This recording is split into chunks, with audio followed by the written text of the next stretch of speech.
Hello, I'm Vern Vance.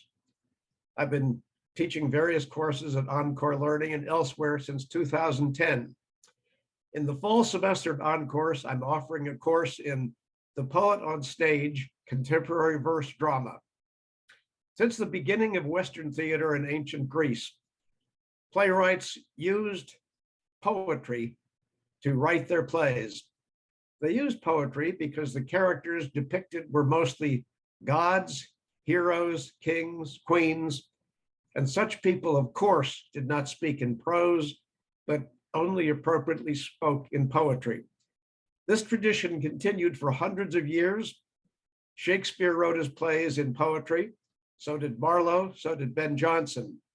It continued on into the 19th century when the audiences for plays and the playwrights developed a much greater taste for realism.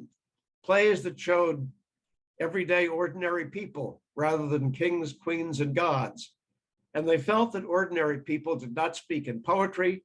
That was for gods and kings, but that ordinary people spoke in prose.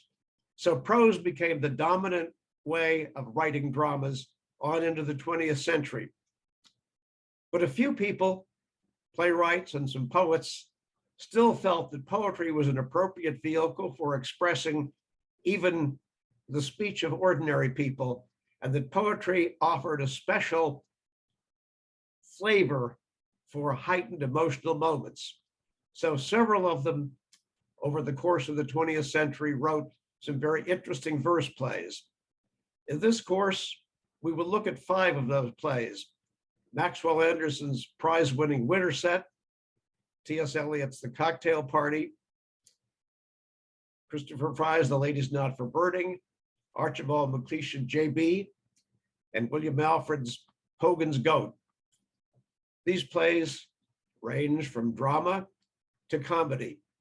In the plays, we will examine why the poet used poetry for the play, whether the use of poetry was successful, whether it was really poetry.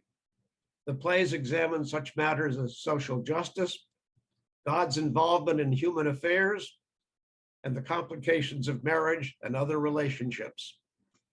So if you like theater that is interesting, provocative, unusual, this is a course for you.